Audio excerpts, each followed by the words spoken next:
Hey everyone, this is the Into the Future podcast at the University of Mary Hardin-Baylor. Our alma mater states, we're ever thankful for our past, and into the future we will go. That's why on this podcast, we highlight stories of light from our past to bring hope for the future.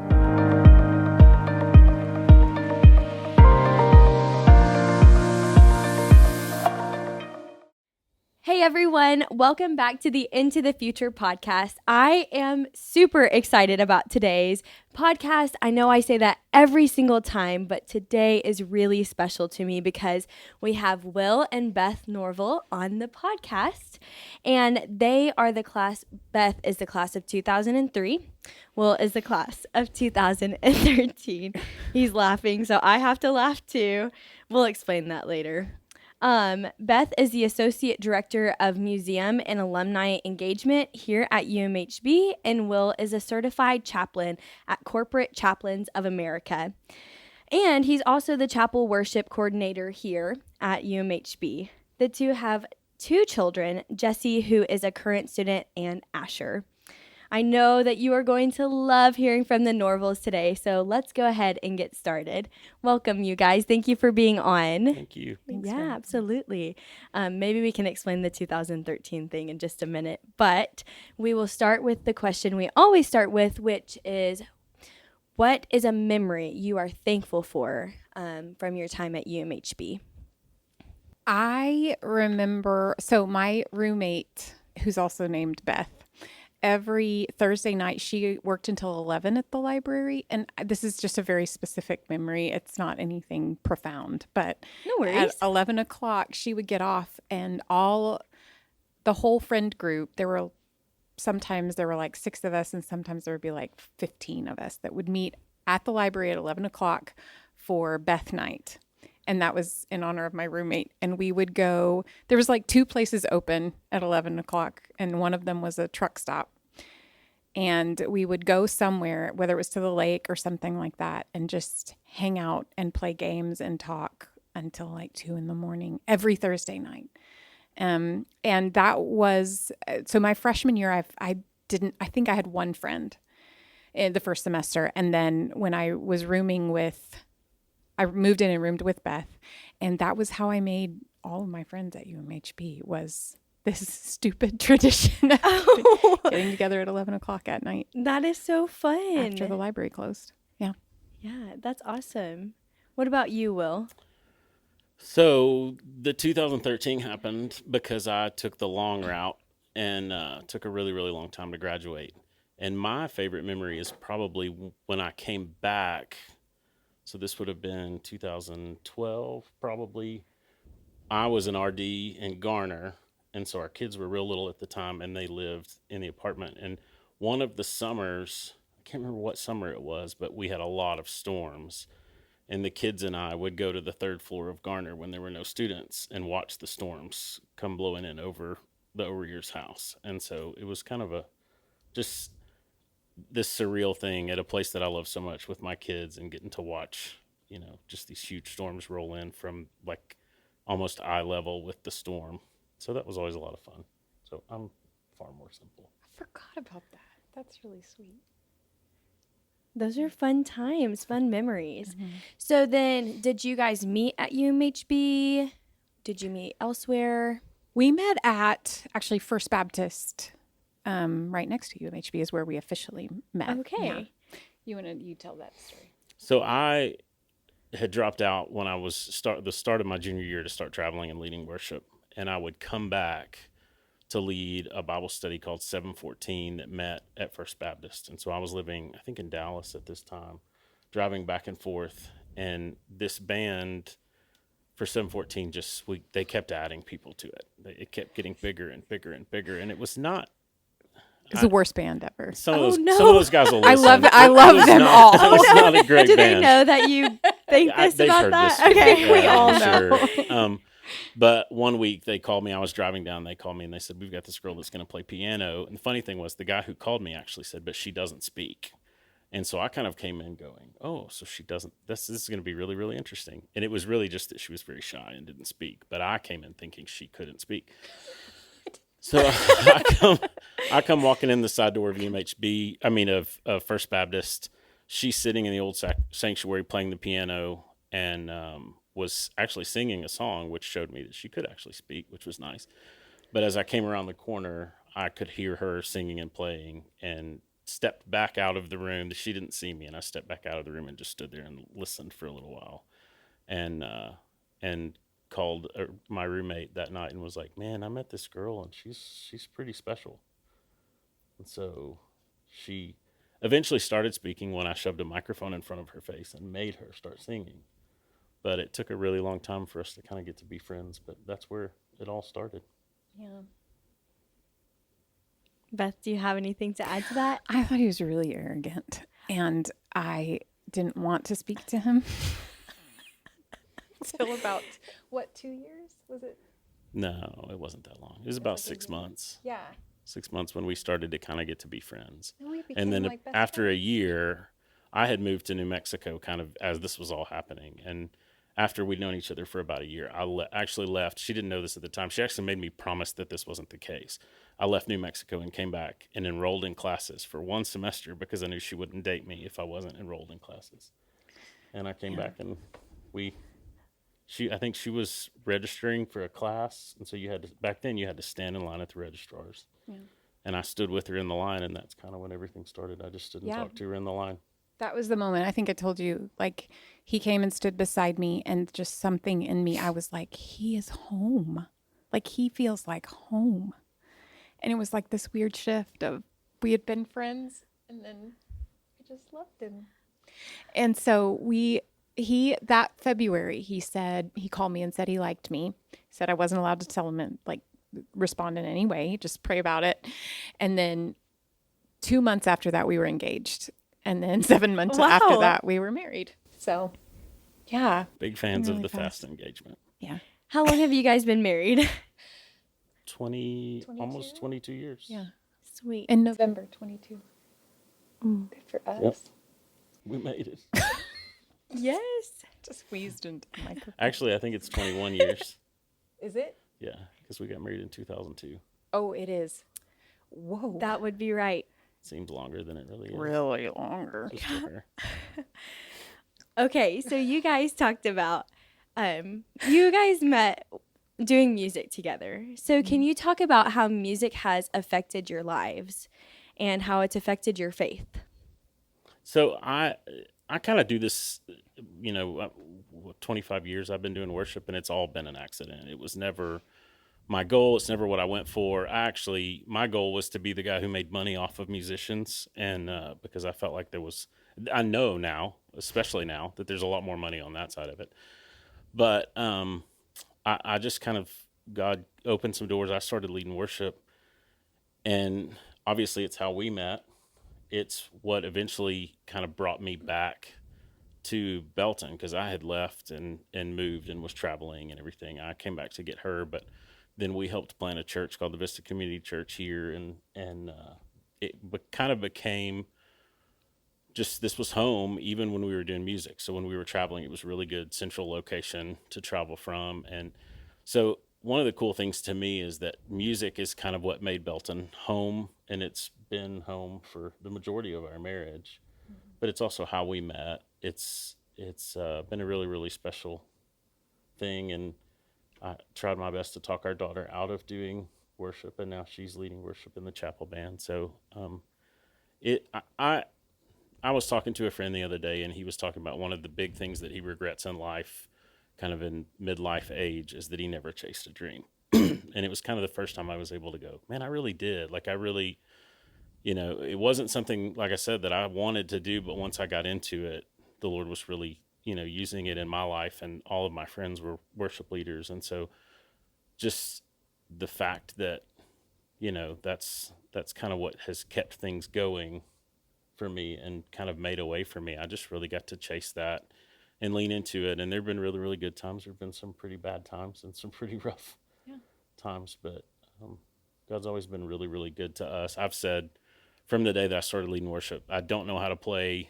rock and roll songs. I never learned, Metallica or Pearl Jam or whatever. And I've always said that if I start trying to do that kind of thing, I genuinely feel like I would look at a guitar and go, I don't even know what this thing does, because I just started leading worship and that's all I've ever done. And so it's been a really big blessing to get to do that for so long. Yeah. Yeah. What he said, probably. Okay. That's sweet. You mentioned that you tried to talk your daughter out of not leading worship. So what was your fear surrounding that? I just wanted to make money. There's been, I mean, I really, if I could go back, I don't think there's a thing I would change, but there's been a lot of difficulty and a lot of rough times. And I think as good as it's been for our marriage, it's also been really hard for our marriage at times. And being gone a lot when the kids were little was really, really hard. It's one of the reasons I quit traveling and decided that I wanted to be home. But I just kind of wanted... I guess I should be really, really proud because she's seen the good and the bad and she still chose it. But there was a big part of me that didn't want the hardship that I feel like we've walked through for her. And a lot of that's not just financial, but a lot of that is just security and just, there were times for us where we just didn't know where God was going to take us next. We had no idea what was coming next. And, my dad heart wants my daughter just to be settled and happy and have everything that she needs. But man, if she wants to do this, she's definitely, I think she's more talented than either one of us. And so it's been a really sweet thing to get to watch it, even though I tried my hardest. Yeah. There's something I miss, though, about doing music full time. And it's not even the music itself. It's the opportunity that we had to watch God work. Feeling like you were being... Like, there's something about worship that no matter what you're doing or where you are, you know that you're being obedient in the midst of worship. And so there is something really special about knowing I am being fully obedient and fully submitted to the Lord in this moment. And having that as your life does something to your soul. And I miss seeing God work in tiny little ways because we were so dependent. Oh my gosh, I'm going to cry through this whole thing. It's okay. I don't think anybody's going to be surprised by that. That's fair. We were so dependent on the little things, like even that I would just pray for everything. I got to where I was praying, okay, Lord, we need to go on a date. We desperately need to go on a date. And I remember walking out to the car and opening the car door, and there was a $20 bill on the seat, and it said, go on a date. I don't know who left it there. When my son was born, we didn't know how we were going to pay the hospital bill.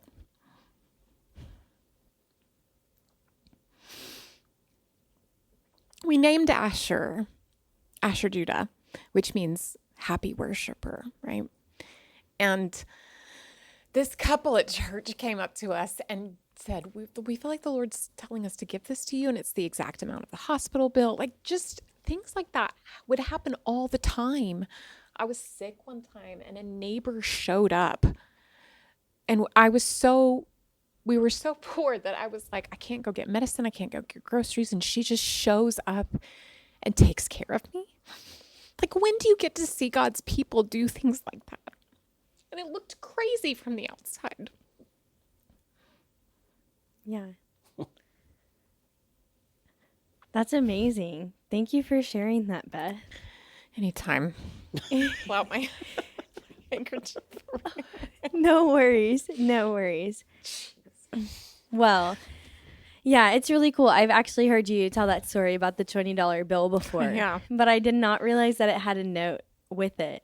That was exactly what you were praying for. Right? Yes. Well, and here's the big secret. I know exactly who the $20 bill came from. Don't tell me. I love that it was like an angel or something. I don't want to know. That's great. Okay. Oh, I love that. Well, you guys talked about really good times and really rough times. And something that you shared with me before this interview is that UMHB has been a part of those moments where You were on cloud 9, and you're here, Beth, celebrating Beth Night. Is that what you said? Yeah. And it wasn't me. It was my roommate, Beth, just Beth. to be clear. Right. Beth. Aw. And then getting to see the storm with your kids. But can you talk about some times that UMHB created a space for you to come and just rest, even though life was pretty hard? Yeah. So when we had been, so the first year that we were married, we actually moved to Midland, Texas, and worked with a ministry in Midland that just kind of housed people that did what we did. There were 3 different worship leaders and 3 different speakers, and we kind of all had central offices. But we figured out very quickly that traveling from Midland anywhere east takes like 10 more hours. And so we came back here, and in the chaos, the wrong way, yeah, like I did. yeah. Beth drove to Houston by way of Fort Stockton one time, which is like 2 hours in the wrong direction. But we, in just kind of all the craziness of coming back, we've been married a little over a year at this point. We kind of discovered that we were expecting unexpectedly, and at about 4 months into the pregnancy, had a really kind of traumatic miscarriage, and just kind of locked everything down. I canceled every gig that we had for 6 months, and we kind of stayed and just hid in our house for, a couple of months. And the very first thing that we came out to do was, I think we decided the other day, it was Miss MHB. It was, because it was in November. Yeah, we went to Miss MHB, which was so bizarre because... Like, we had talked about going to movies, we talked about going out, and nothing felt safe enough. And so we just decided to come, and we came and sat. And I don't even know if at the time we knew any students who were even involved. We didn't. We just came back and just kind of sat here in the chapel and watched that. And it was kind of our first venture out into, back to a normal reality. And those stupid Walton Chapel chairs felt like the safest place in the world in that moment. Like, it was familiar. It felt good. Yep. Yeah. Kind of always been home. Yeah. Well, you guys have talked about, I've talked about with you some other medical issues that you've had in life. Mm-hmm. And I am just curious about how you held on to your faith through both that miscarriage and those medical emergencies. They were all his, so I'll let him talk about it. The joke is that if anything's going to happen, it's going to happen to me. And so a little over 2 years ago, we were leading worship at a church in Waco. I knew something was wrong. Like, my body had just not felt right it had been kind of building up for months. Something just didn't feel right. And I walked on stage to lead worship and actually had a stroke standing on stage, and then had another one that night. And so we kind of, like that miscarriage, just kind of went into a lockdown of, we didn't know what was going on. And, of course, she's worried about me. I was far more worried about her. But just the uncertainty of all of that. And in a lot of ways, UMHB, even in that time for us, was really, really special. I said to a friend of mine that works here the other day that I think the person that called and texted and checked on me most consistently was Randy O'Rear, which was really special for me because he and I have not, had that kind of relationship, but he was just so careful to make sure. And I know he was talking to her regularly as well, but even though I'm, home in bed half that time, I'm getting these texts from Randy just telling me that he's praying for me. And same thing with Jason Palmer, just the way that people here have loved on us and taken care of us in those times has been really, really special through some pretty rough stuff. And so it's been neat. I don't know what you want to add on that. You asked earlier about how music has impacted. And I think it's neat in times like that scripture doesn't always come back to me, but music, like song lyrics, like always do. And my favorite was When All Around My Soul Gives Way. Now I'm not going to be able to remember. When all around my soul gives way, he then is all my hope and stay. Like from Christ the Solid Rock. Because I felt like my soul was splintering, and that's so dramatic, but I am dramatic. I can't help that. So, but I felt like there was, I love that music was the thing that even without the melody, the words come back. So, but he's better now. It's fine. That's good. Yeah. I'm glad to Good. hear that. Yeah. One, I just wanted to say that I don't think you were being dramatic. That is a very Yeah, I difficult mean, he had time. two strokes, so I feel like I was justified. Yeah, I agree. But something, even as we sit here and film this podcast, something that I'm just observing and I observe in your lives. And Beth, I know you and I have had more time together, but Will, even walking in today, I could just tell that you guys are 100% the person that God has created you to be all the time in any situation. And so I was wondering, have you always had that confidence, or has that been something that you've had to work towards? Or did you just say one day, this is who God created me to be, and I'm going to be this person in all situations and give him the glory in who I am? I don't know that I'm as confident in it as you are, Allie. I think most of the time I'm stumbling around and just looking into, being what I'm supposed to be. And a lot of times I feel like it's more kind of a stumbling in my walk into something that God uses. And a lot of times I think that has been my mistakes and my struggles. And in that, I think my confidence is just that he's never stopped loving me, even in the middle of all that stuff. And even in the middle of all the times that I mess up and do all the stuff that I do. And so it was kind of this final surrender into, man, I really, really tried to do this on my own. I obviously can't. When I give it to him, even when it's a mess, he turns it into something. And that's been, so I don't, if I seem confident, it's probably ignorance as much as anything. It's just that I put my head down and keep going forward. Yeah. And mine's a total fake. I'm a disaster, Allie. I care way too much about what people think, and I struggle all the time with, feeling like you're too much, or that you have to hide who you are to be liked, or to be. I mean, I think we all struggle with that to some degree. But to hear you say that you feel like we're authentic in different situations is a blessing, but also just know that there's quite a bit of mess between the two of us. Yeah, absolutely. Just haven't seen yet. Well, I just appreciate how real you are, even on this podcast that people are going to be listening to. So thank you for sharing that. And thank you for sharing that Christ is that foundation.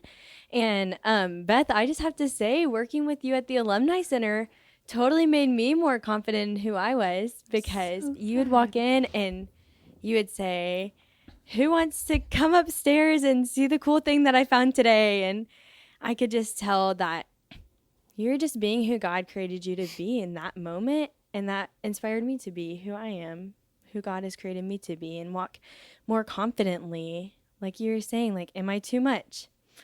And I don't think you've ever been too much. So, yeah. But speaking of work, can you guys talk a little bit about what you do here at UMHB and why you love working here and love what you do? Sure. I work in the museum. I work in the alumni department, and I get to. Will's a chaplain, but I feel like I'm the chaplain of the stories. Like I get to gather them and care for them and put them in places where people will see. And it is probably my favorite job I've ever had in my whole life, because I get to know people like you and people who have who are long gone, but their legacy lives on. It's inspiring. It's weirdly inspiring to see how people have suffered. I think Romans 5, that like suffering produces character, or produces hope. Character, endurance, and hope. Character, endurance, and hope. I Thank think you. I think that's right. It's a combo of all that. Yeah. Anyway, the end result is hope, right? Yes. And so when we have Christ in our story, it always ends in hope. And that is the best part of my job. So what I do here, I say all the time, I think I'm the most, like, if hard times hit, I'll be the first person fired because what I do is not really necessary. I get to work with students who lead worship for chapel services. It's been a real blessing because one of the things I struggled with as a student when I came is the people that were here at that time can agree with this. Chapel was not very engaging or definitely not entertaining. But I liked puppet shows. I'm sorry. Go ahead. yeah, those puppets are in the museum where they belong. Um, but I get to work with the students specifically who lead worship. So years ago when I was an RD, I led worship just kind of as a fill-in. And when we moved back in 2018, Dr. Latherback called and asked me if I would help. And I just said, I will help, but this needs to be student-led. There are far too many students on this campus that have talents and abilities that I think God wants to use, and they don't want some old, fat bearded guy standing on stage with a guitar. And so we started just kind of working with students to lead that. And it's been really, really special for me. I say a lot of times it's my favorite season of ministry. We've gotten to do, some really neat stuff and played some neat places ourselves. But what these students are going to do in the future with whatever area they go into, whether they're worship leaders or not, they're going to do 10,000 times, what we've been able to do in our lifetime and in the ministry that we've been able to do. And so getting to pour into those, we had a bunch of them over at the house last night for dinner, and just getting to see them worship, even in our living room. Beth and I kind of sit there in tears the whole time because it's just an answer to prayer for us, of having all these students lead worship. And one of those nights is actually what convinced our daughter to come to UMHB. And so last night she was there as a student, and really, really special. But just getting to see what these students will go on and do gives me a lot of excitement. It's also, when I was here as a student, there wasn't really, the early 2000s, the worship scene was kind of just happening. And it was just where, there was worship everywhere, and passion was taking off and all these different things. And man, these kids just have so many resources, and to get to be a tiny little piece of pouring into that with them, with all the options that they have, is really, really special and really unique for me. Yeah, that's really neat. Both of you are going to tie back to, I think, the last question that I always ask. But before we do that, Beth, I just wanted to ask you one more question. Whose alumni story inspires you the most? And then if people want to come check out the museum at the Alumni Center, when can they do that? The museum is open any work day, Monday through Friday, 8 to 5. So they can come in anytime in those hours. Right now, it just depends on who I'm researching or looking at closely. But right now it's L.I. Moore Townsend, the cottage home system, the first work study program for women in the state of Texas, is part of our story. And she was inspired by Ann Luther, who also has a little display in the museum as well. And Ann Luther also started a tradition on campus called Forgiving Day, which is just incredible. They weren't allowed to go into Thanksgiving feast without reconciling with each other because the girls weren't allowed to go home for holidays. And so, but what they did was they worked for weeks ahead of time to reconcile the girls. Like faculty and staff would get together with them and try to mediate between students. And what it did was it taught the girls that forgiveness takes work, and it takes a lot of time, and it takes a community. Forgiveness is not something we isolate with. And it's just an amazing tradition that I would love to see brought back. So that's one of my favorite stories. Thank you for sharing that. And then the rotating exhibit right now is Our Stories. Yeah. Okay. 7 undertold stories at UMHB. Great. Yeah. Okay, so hopefully you'll have a few more people stop by. I love it. And see this and be able to talk with you. We've already kind of hit on this point, I think, especially Will talking about the chapel band and you guys leading students into a more leadership position here on campus. What gives you hope for the future? That's easy for me. It's the students, and just with all the chaos and stuff that we see happening in the world, particularly in what I get to be a part of in chapel. Last week was a really, really great example.